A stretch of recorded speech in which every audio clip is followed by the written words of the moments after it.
ก็บเอาหน่วยใหญ่เลยหน่วยใหญ่บิดเอาหน่วยยาวเลยพี่น้องเลยหน่วยมันต้องยาวมันเนาะระวังมันหักอย่าให้ขนาดที่จับเนี่ยจับคือพอ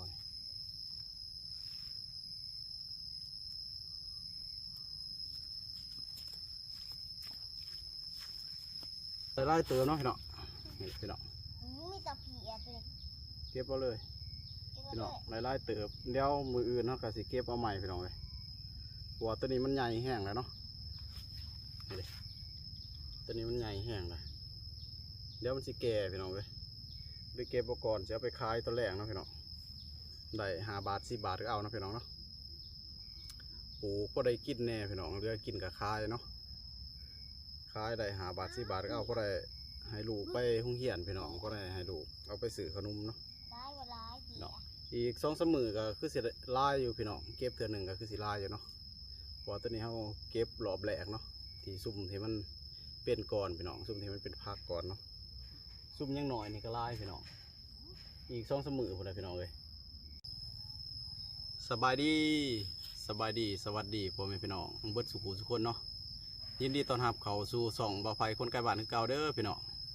เนื่องจากบ่ได้ถ่ายคลิปลายมือเลยเนาะพี่น้องมือนี้ก็สีมาถ่ายคลิปให้พ่อแม่พี่น้องในเบิ้งในส้มเนาะสิมาเก็บมังทัวพี่น้องทัวพังยาวทางล่างนี้เนาะพี่น้องซุ่มที่หน่วยมันใหญ่เนาะพี่น้องเขาก็สิมาเก็บเอาสีได้ลายสำไรเนาะพี่น้องมันใหญ่ยังบ่ทันลายพี่น้องเอ้ยมันเป็นบ่พร้อมกันนะพี่น้องก่อนอื่นก็ฝากพ่อแม่พี่น้องกดไลค์กดแชร์กดติดตามหน่อยเด้อพี่น้องเพื่อเป็นกำลังใจให้เฮาในการเฮ็ดคลิปต่อๆไปเนาะตอนนี้ก็เป็นเวลาประมาณ4 โมงแรงเนาะพี่น้องมาสบายดีเว้ยสบายดีนั่งลงที่บ่เห็นหน้าสบายดีลูกชายพี่น้องกำลังเลิกเรียนเนาะโอเคพี่น้องไปเบิ่งไปชมกันเลยพี่น้องเลยเดี๋ยวสิถ่ายให้เบิ่งก่อนเนาะพี่น้องจะนอนอย่างสิเก็บเนาะเห็นได้พี่น้องถั่วมันยังใหญ่พอทันลายเนาะพี่น้องเนาะก็เลยสิมาเก็บเอาซุ่มที่มันใหญ่ก่อนเลยพี่น้องเห็นเด้เดี๋ยวมันสิแก่เนาะเดี๋ยวมืออื่นเขาจังสิเก็บอีกเนาะพี่น้องเดี๋ยวสิเก็บเอาไปขายนี่ต้นนี้เหลื่อมแก่เลยพี่น้องบดได้เก็บเนาะมันแก่ลายมันก็บดแสบเนาะซุ่มหน่อยนี่ยังลายอยู่พี่น้องซุ่มหน่อยนี่ลายแห้งแต่ปลูกยังไม่ทันได้เก็บพอเถื่อเนาะกำลังสิมาเก็บเหมือนนี้เลยพี่น้องเลยเพียก็เหลื่อมขึ้นนะพี่น้องมันเป็นเพียลายเนาะนี่พี่น้องมันยังหน่อยเนาะมันยังใหญ่พอทันลายพี่น้องพี่เด็กดูอ่างพี่กันน้อยเนาะนี่เนาะพี่น้องมีลายข่างเนาะพี่น้องเขาบริปลูกพร้อมกันเนาะตัวนี้เขาปลูกก่อนเนาะตัวนี้ปลูกน้ำรังพี่น้องเห็นปะตัวนี้กำลังเท้าเครือเนาะพี่น้องแล้วก็อยู่ฝุ่นเนาะพี่น้องอยู่ฝุ่นแน่ตัวนี้ก็ปลูกน้ำรังคือกันเนาะพี่น้องตัวนี้ยังเก็บบ่ทันใดเนาะมันยังหน่วยหน่อยอยู่พี่น้องเลยเพียนี่ขึ้นลายค่ะพี่น้องนี่ที่เพียเต็มเลยพี่น้องเลยโอ้เด้ต้นกระปูน้ำลังเนาะโอเคพี่น้องเดี๋ยวมาเบิ่งในกันเลยพี่น้องว่าสิได้ลายไปได้เก็บขังแหลกเลยเนาะพี่น้องตั้งแต่ปูยังบ่ทันได้เก็บไปเกลืออยู่เนาะ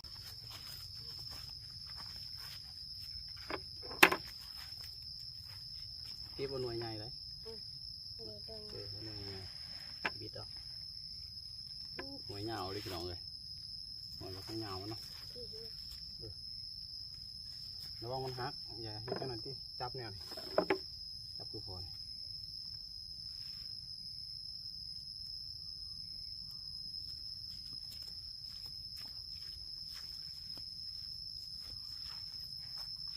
อันอื่นผมจะใหญ่ลายเนาะนั่นนู่นเนาะใหญ่แล้วว่าตัวนี้ใหญ่แล้วเนาะ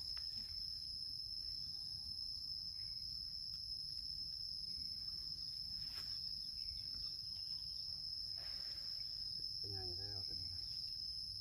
เอาเรื่อยตัวนี้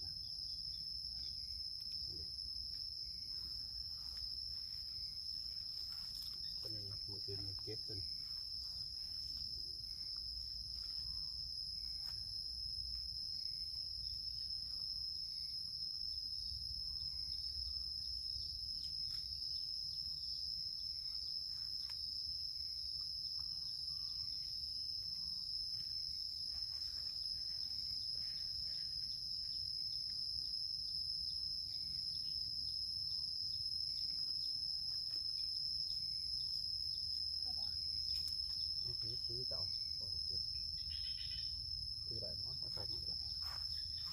พี่น้อง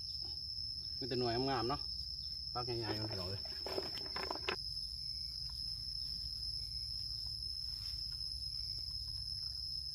เป็นไหวมืออื่นยังเก็บมาตัวมันใหญ่บ่แห้งเอาไหวเก็บมืออื่น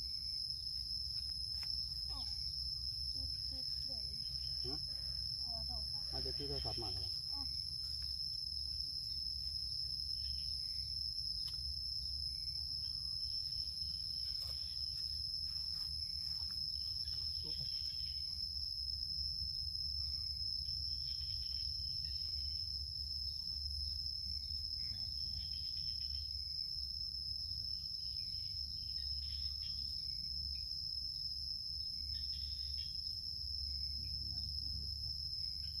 เอาเนาะ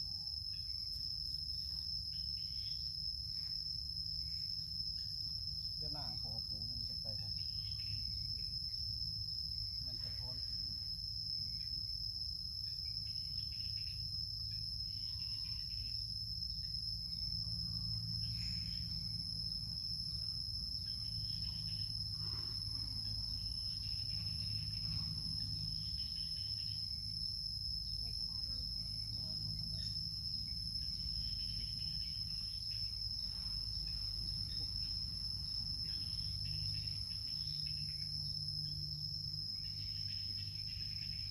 ปักเหงา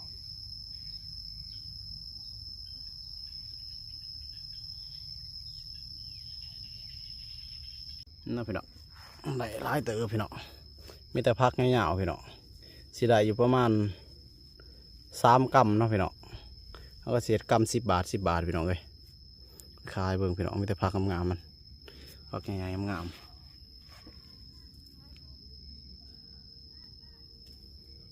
เนาะพี่น้องซุ่มใน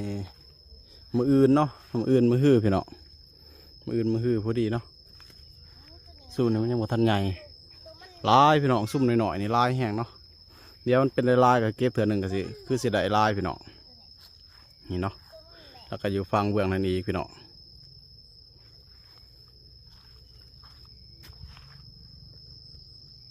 นี่แหละพี่น้องเลยปลูกพอได้อยู่ได้กินพี่น้องเลยปลูกพอได้อยู่ได้กินเนาะเหลือกินกับขายพี่น้องได้5 บาท10 บาทก็เอาเนาะพี่น้องพอได้เอาเงินให้ลูกไปโรงเรียนพี่น้องพอได้ซื้อขนมเนาะนี่พี่น้องนี่ก็ลายอยู่เนาะบรรยากาศยามแรงๆพี่น้องเดี๋ยวจะพามาชมสวนเลยนะพี่น้องเนาะฝนก็บ่ได้ตกลายมือเลยพี่น้องเลยฝนก็บ่ได้ตกลายมือแล้วแดดพี่น้องตกลายกับบอดี้พี่น้องเลยมะกล้วยนี่ก็ยังบ่ทันแก่เด้อพี่น้องนี่พี่น้องกล้วยยังบ่ทันแก่เนาะไก่ได้แล้วพี่น้องเลยไก่สิแก่แล้ว23 เขื่อเนาะพี่น้องมี23 เขื่อกล้วยน้ำว้าเนาะพี่น้องกล้วยน้ำว่าตัวนี้แก่แห้งเลยพี่น้องเดี๋ยวคือสิย่างบ่เฮิงกับสิซุกค่าเขื่อเนาะพี่น้องนี่แก่แห้งแล้วตัวนี้ตึงแห้งแล้วหน่วยใหญ่ดิพี่น้องจนซ้ำแค้นเนาะพี่น้องหน่วยใหญ่หน่วยดีนี่พี่น้องนี่ก็น้องสาพี่น้องนี่พี่น้อง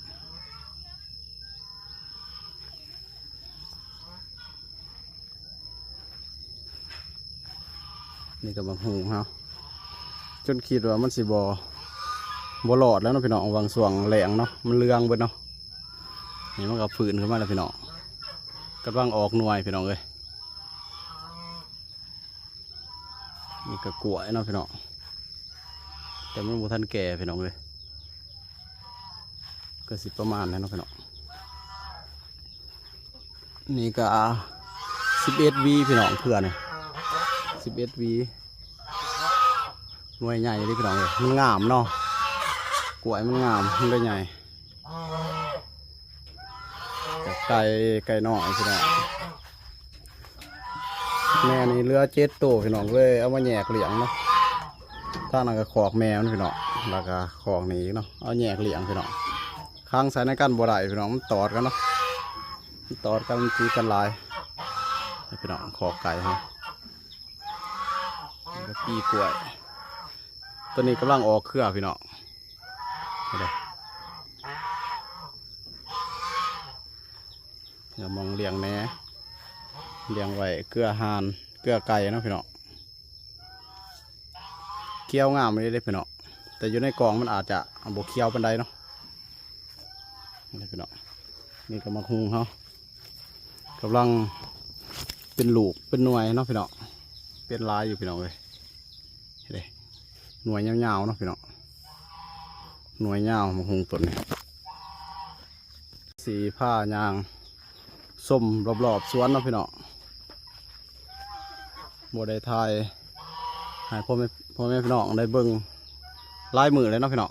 นี่ก็กำลังตัดปีออกมือนี่เนาะพี่น้องตัวนี้เป็นโบราณวีพี่น้องเป็น6 วีเนาะเป็นโบราณนี่แล้วก็เครือนี่พี่น้องเครือนี่ก็เป็นก่อนจะน้อยก็ซุกพี่น้องเขาสิปั้มเรื่องค่าเครือเนาะพี่น้องเขาจะสิตัดเนาะให้มันซุกค่าเครือจากวีจากใดเนาะสิตัดก้อนเอาใหม่พี่น้องสุ่มออกใหม่ก็ยังมีเนาะพ้นกับบริโตกลายมือเลยพี่น้องเลยเครือนี่ยังเฮิงอยู่สีแก่เนาะพี่น้องยังบ่ทันแก่ลายเครืออยู่พี่น้องมันหักบ่ทันแก่เนาะนี่ก็ไผ่พี่น้องไผ่กิมซุงเนาะนี่นะพี่น้องนี่ก็มักทั่วผู้กำลังดอกพี่น้องทั่วผู้ข้างนี่กำลังออกดอกเนาะเดี๋ยวมันออกดอกนี่เอาเป็นหน่วยนี่เก็บบุทนแหละพี่น้องลายเนาะทั่วผู้เห็นไหมพี่น้องต้นนี้กล้วยใต้พายเนาะพี่น้องใต้พายมันก็เลยบกคอยตึงพี่น้องต้นนี้ก็ออกก้อนหมูได้พี่น้องเครือนี้เนาะต้นมันใต้พายพี่น้องเลยใต้พายประมาณ2 ต้นเนาะพี่น้องทั่วผู้งามดิพี่น้องเลยทั่วผู้ฮะแต่ข้างนี้ยังบ่ทันออกดอกเนาะนี่ก็มาพักษาบหรือว่าต้นแมงอีนูนเนาะพี่น้องทั้งพี่น้องฟังไทยเพิ่นเอิ้นต้นแมงอีนูนเนาะแต่ทางบ้านเขาเอิ้นมาพักษาบโอ้กำลังเป็นหน่วยตัวถั่วปูข้างนี่เป็นหน่วย1 2 หน่วยแล้วก็เครือนี้พี่น้องนี่ก็ออกก่อนหมูเนาะนี่เลยพี่น้องไก่สีเหลืองเลยพี่น้องเลยเดี๋ยวก็เหลืองเลยนี่ไก่แล้วอีกจักอาทิตย์หนึ่งน่าจะตัดได้เนาะพี่น้องกระป๋อมพี่น้องเลยเด็กกระป๋อมโอ้โดดตรงเดียวตะไคร่นี่ก็จะเป็นงามลายพี่น้องเลยเอาห้ามมองคายอยู่น้องพี่น้องมันยังห้ามมองคายบ่ได้พี่น้องไปติดต่อมองเพิ่นหับสื่อมันก็บ่มีเนาะพี่น้องส่วนลายมันก็หับเจ้าใหญ่ๆนะพี่น้องเพิ่นก็เลยบ่อยากหับสื่อแบบเจ้าหน่อยคือเฮานั่นเนาะว่าอยากตัดออกอยู่มันโหกลายพี่น้องพวกพี่น้องตะไคร่เต็มเลยมีแต่ตะไคร่กอเป็นไงมันพี่น้องเลยเนาะพี่น้องตัวนี้ก็แตงเนาะแตงนี่เขาปลูกบ่คอยลายพี่น้องปลูกน้อยนึงเนาะเพราะมันปลูกหญ้าแห้งพี่น้องปลูกมันบ่คอยได้กินนะพี่น้องมันเป็นหน่วยน้อยๆนะพี่น้องหน่วยน้อยๆสันๆเนาะก็เลยบ่คอยอยากปลูกมันพี่น้องปลูกแต่พวกมักทั่วเนาะตัวนี้ก็ปลูกบ่ลายเครือบันไดพี่น้องเลยตะไคร่นี่เป็นลายเนาะปลูกลายตะไคร่พี่น้องตัวนี้ก็เครือนี่เป็นน้ำรังนะพี่น้องเครือนี่ก็ดีในที่ท้ายรอบๆสวนให้เบิ่งเนาะแล้วก็เครือนี่พี่น้องงามอยู่พี่น้องทั้งฝั่งเบื้องนี่เนาะเครือฝั่งเบื้องนี่เป็นลายวีเนาะยังบ่ลายกับเครือหนึ่งสีได้อยู่ประมาณ8 วีเนาะพี่น้องแถบเบื้องนี่เนาะ8 วี10 วีเนาะพี่น้องพื้นที่ไว้ค้างคอไก่พื้นที่ไปเอาไปเลือดออกเลยหลบนะฮะไปเอาไปไหวค้างคอไก่เพื่อนเด้อเดี๋ยวพอถ่ายคลิปก่อนพี่น้องตัวนี้ก็11 วีเนาะพี่น้องตัวนี้ยังลายมืออยู่เนาะพี่น้องยังสิตัดได้พี่น้องตัวนี้เพราะมันออกน้ำลังมันออกบ่พร้อมกันพี่น้องเลย มันออกไล่เลียกันพี่น้องนี่ตัวนี้ก็ตึงดีงามเลยพี่น้องเอ้ยวีนี่ก็เนาะนี่ก็ศาลาเนาะพี่น้องศาลาสาหนามมองนั่งเล่นพี่น้องเอ้ยแถบนี้งามพี่น้องแถบนี้มีแต่เครื่องงามเนาะต้นไม้ที่ปลูกอยู่ในกำลังได้ปีหนึ่งเนาะพี่น้องนี่พี่น้องพวกต้นขนุนต้นนี่ปลูกกำลังได้ปีหนึ่งพวกหญ้าพวกนี้ก็เฮาปลูกเองเนาะพี่น้องปลูกกันเองพี่น้องเลยต้นนี้เป็นโบราณวีพี่น้องเลยเป็นหาวีเอง ต้นนี้มันบุคอยงามพี่น้องเลยบุหูมันเป็นน้ำหยังมันบุคอยงามพุ่นกระใสเนาะพี่น้องปุ๋ยกระใสเนาะแต่ว่ามันบุคอยงามเนาะต้นนี้กับต้นนี้ก็เป็นลายวีอยู่ต้นนี้หมักม่วงเขาใหญ่มาเนาะพี่น้องมันทีกันลายพี่น้องเขาก็เลยใหญ่มาปลูกอยู่นี่พี่น้องเห็นดิพูดใหญ่มาเนาะท่านี่ก็กล้วยพี่น้องนี่ก็กล้วยนี่ก็เป็นก้อนหมูพี่น้องตัวนี้ก็จะได้ตัดไว้อยู่พี่น้องเพราะมันได้เป็นก้อนหมูเนาะคือสิแก่ไว้อยู่นี่ก็ไก่แล้วพี่น้องเหลืองแล้วเนาะแล้วก็ต้นนี้พี่น้องเห็นดิต้นนี้เนาะโอ้จะตื่นนกพี่น้องเลยต้นนี้มันตายพายพี่น้องมันเลยลูกมันกับบกคอยงามเนาะเครือมันบกคอยงามบันไดพี่น้องนี่บ่ต้นนี้งามอยู่เพราะมันอะไรตายพายพี่น้องต้นนี้ตายพายเนาะมะพร้าวนี่จีเพิ่นสั่งมาแบบต้นใหญ่เนาะพี่น้องต้น1,800มั้งเพิ่นสั่งมาเอามาปลูกนี่ก็ปลูกได้ยังบ่ทันหอดปีเนาะพี่น้องมะพร้าวนี่ประมาณ8-9 เดือนพี่น้องเนาะเครือนี่ก็งามพี่น้องเครือนี่ก็งามหลายเนาะงามแห้งเครือนี่แล้วก็มีหมกเฟืองเนาะพี่น้องก็หมกเฟืองพี่น้องนี่ก็ต้นแค่เนาะก็สิประมาณนี้เนาะพี่น้องในสวนก็ดีพี่น้องเลยมีหลายอย่างอยู่เนาะพี่น้องเนาะต้นนี้ก็ต้นละมุดพี่น้องเฮ้ยแมนว่าละมุดต้นมักละมุดป่ะจำบ่ค่อยได้แมนว่าละมุดจากต้นนี้แหละจำสื่อมันบ่ได้พี่น้องมามันเป็นแบบนี้พี่น้องเลยอะไรพี่น้องในสวนก็สิประมาณนี้เนาะอีกประมาณ2 ปีเนาะพี่น้องคือสิงามเนาะพี่น้องต้นไม้มันใหญ่เนาะต้นนี้ก็กล้วยครับปลูกใหม่พี่น้องต้นนี้สิได้อยู่ประมาณหาเดือนเนาะพี่น้อง5 เดือน 6 เดือนได้กล้วยซุมนี้หรือว่าอาจจะบ่หอดก็ได้เนาะพี่น้องเขาจำบ่ได้เนาะเขาปลูกน้ำรังเนาะเขาขุดเอาหน่อมันเนาะมาปลูกใส่นี่พี่น้องเลยต้นนี้กระทอดพี่น้องเลยยังไม่ทันแก่